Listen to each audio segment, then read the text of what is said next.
All right! I love the future! Yeah, like I've moved house 6 times this year. 6 times in 6 months. That's way too many times. That's too many times, bro. I did it 4 times in like 2.5 years.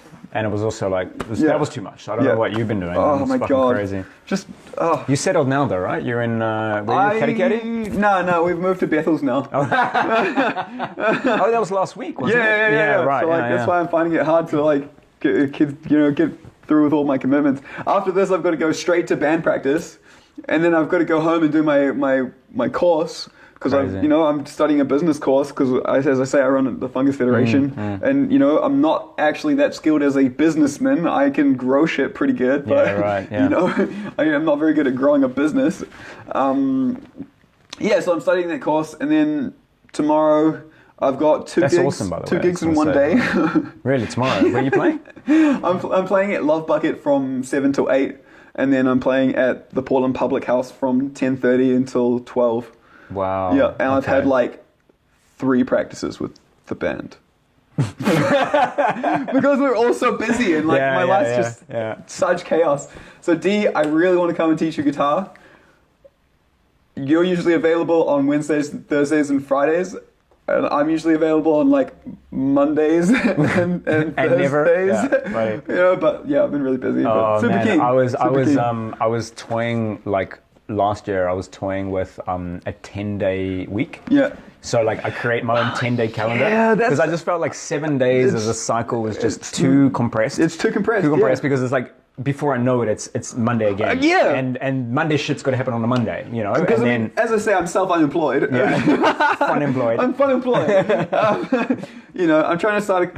I'm trying. I have started this company. It is making money, but it's hard to like feel like you're actually succeeding. No, I know, because it's just, it's like, so I try to do the 10-day thing, and it's really hard because no one else is doing the 10-day thing. Yeah. So like, well, I'm on that buzz, dude. Definitely. Right. Okay. Well, you and I, we can stick to like a 10-day calendar, then I can be like, yo, let's meet on day 9. It's really nice to have people that are on the same or a similar kind of time frame to you as well, because like I work weekends, and like the end of the week, I kind of work like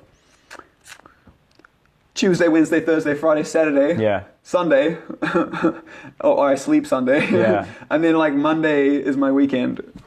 Yeah, it's weird. I don't have a weekend. I just noticed that like on certain days more of my friends are available. So like Saturday and Sunday, that's the day that the parties happen. Yeah. But like for me, it's just another day. For me, like, it's a job. The sun's shining. To be honest, because I'm also a singer-songwriter, and so like engaging with people is part of my job. How long have you been gigging for? 10 years. Yeah? Yeah. So you're how old are you now? 21? 27. 27, so 17 you started. Yeah. Like, were you out of high school by then already? Yeah, I dropped out when I was 17. Yeah. And I didn't finish level 3, but I went to work at McDonald's for 6 months. But hey, actually, while you started singing and songwriting. Yeah, that's when I was really getting into it. But actually, working at McDonald's was one of the best things that ever happened to me. Okay. They were such a family. I hated the job, but so did everybody else that worked there. And so we just totally took the piss. But they had a really good team spirit. We were always like, every weekend we'd party together. All the managers would come get fucked up with us. I remember this one time where I found out that I could stick a pickle on my palm and slap my wrist like that, and it would seamlessly transition onto the roof.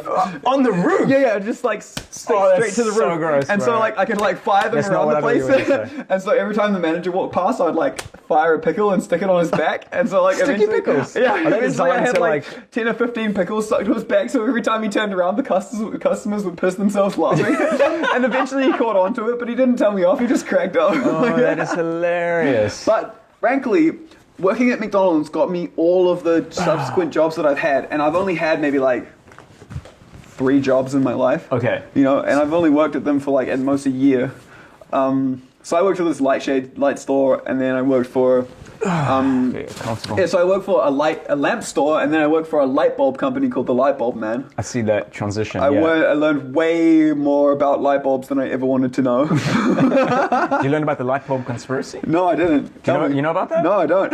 Oh, it's a conspiracy. I don't know if it's true or not, but like there's a documentary about it that all the light bulb companies got together at some point because light bulbs used to last like a lifetime. Yeah. And then they got together and they were like, yo, if we all agree to make our light bulbs last like a few months or a year or whatever, we can sell more light bulbs. So they all like got together and conspired to do that. I mean, and now we got shitty light bulbs. Sense. Like that's what industry does. Economically, yeah, that's what it is. Yeah, you know, it makes more sense to make things that are, you know, are what's the word? It's called planned obsolescence. That's the word I was looking for. Yeah, you're right. Planned obsolescence. Yeah, it's kind of crazy. Yeah. So hang on. So where were we? So I worked at a light bulb store, and then oh shit. Trying to reconnect. Reconnecting. Due to poor wireless connection, your video has been paused. And then I ended up working for. I studied horticulture. Yeah. Amenities horticulture. And then I did a lot of my own research into food forestry and stuff. I did a bit of biology, genetic modification at Victoria University. Okay. That shit is scary as fuck, dude. Wow. Oh, messing with genes, man. You're messing with nature. Yeah, like, I think it's amazing. Bro. They say that these genes they're sterile. You know, they can't get out into the environment. But like one thing I know about genes is that they mutate. You know, like genes end up in like random places where you would not expect them to be. You know, just like Monsanto has modified corn, right? Well, corn's wind pollinated, so that means that one day Monsanto will own corn as a species, because their genetic marker gene will be transferred into every corn plant in the world, because that's how it works. That's crazy, dude. Because it's wind pollinated, you know, so it's just like the pollen from this genetically modified corn blows into and pollinates the ungenetically modified corn. Now Monsanto's genetic marker gene is in that corn. They then own that farmer's corn as well, and there's been lawsuits about it, you know, like farmers have been like completely bankrupted because they had Monsanto's genetic marker gene without having the license to have it. Really? They never even had it, and it blew into their corn. Just blew into their corn. It's so creepy, man. That is creepy. You know, like they're trying to own plants, they're trying to own food, so that we are completely under the thumb. You know, in my dad's lifetime, it's gone from people growing most of their own food in their backyard to every single person buying food from the supermarket in 40, 50 years. Yeah. You know? And now, like, shit, if the supermarket closes its doors tomorrow, what are you going to do? Where are you going to get food? Do you know how to grow food? I tell you what, I've spent the last 10 years studying deep biology and food production, and I could not go out there tomorrow and produce enough food to live comfortably day to day. Yeah, I know. Seriously, and I have a lot of plant and food production skills. I tell you what, I could live off the environment because I know enough about wild food, but it sure as fuck wouldn't be any kind of comfortable existence. You're not cultivating successfully for a while. I mean, it's really hard, isn't it? It just takes a lot of time to actually get these systems rolling. Like, you have to have had them running for like 3 to 5 years before they're actually sustainably productive. So that's the answer to your question, Ben Kello. 3 to 5 years for it to be sustainably productive. And you guys should start now. Start last week. Learning. The best advice I can give anybody is learn how to fucking grow food organically. What are these? Turkey tails. Like turkey tail, yeah. I was gonna say, yeah. Learn how to grow food. When the supermarket closes its doors, can I just eat this? You are all going to be fucked. Can I just and so am I. No, you have to boil them for 15 minutes. What happens if I just eat it? I don't know. If you want to find out, be my guest. Okay, it's just not easy to chew. No, they're not. They're not a food. They're a medicine. Okay, well, I'm just gonna let it be there. Yeah, let it be. Let it be. Let it be. If I start tripping or whatever, I'll let you know. I have to call my sponsor. So you're gonna do some music, or? Yeah, I can play some music for sure. This is not the hottest copy. No, it's fine. I don't mind. Thank you. Yeah, cool. I need some that's good. Okay, so this is trying to reconnect. I think I'm just gonna go live again. Yep. Probably would make more sense. Yeah. So you asked the question. What do I? That one's fine. What is my goal? What is the end game? Yeah. The end game, as I said, is to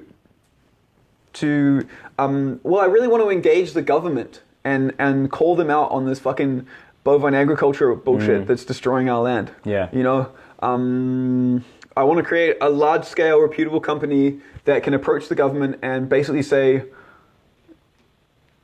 this shit is fucked up, here's the solution. You know, this will It'll solve nutrient runoff problems. It'll solve erosion problems. It'll solve water toxicity problems, and also create jobs and infinitely available food. But I guess the thing is, these massive companies don't want infinitely available, free, good quality food because they want to control us. Yeah, but I feel like times are changing. I feel like people are starting to really wake up now, and I think we're getting closer to a time in history where it's easy to implement these things. I think it's just getting easier and easier and easier every second. Yeah. Like that's how I feel, you know, like, because we're all waking up. I mean, like, if you look at movements, just left, right, and center, bro. Like we're I don't know if you saw Kiwiburn has got tickets coming out next Saturday. Yeah. And it's probably Saturday? I think it's next Saturday, the 12th or something. It's going to be the biggest Kiwiburn ever. You know? If you guys ever been to Kiwiburn, get in now, because the tickets sell out in like 5 minutes or less. You got to have your finger on that trigger. Yeah, it'll be the best experience of your life. I've been there 5 times in a row, and it's something I wouldn't miss for the world. No, me neither. Oh my God. It's life-changing. It is life-changing, so connecting. Yeah, it's incredible. And then the people you meet there, the ideas, the creativity, and I feel like for me it's the forward thinking, you know, stuff. And no pressure to play yet. Like, that's cool. I'm happy to play. But if you want to strum and stuff, like this one here is running out of storage space. Oh really? Which is a live feed for Aidan's community. So I just thought like maybe you could do a song now if you want. Right. You know what? I need to take a pee. Like if you want to play for everyone, that'd be Sounds awesome. great. Okay, cool.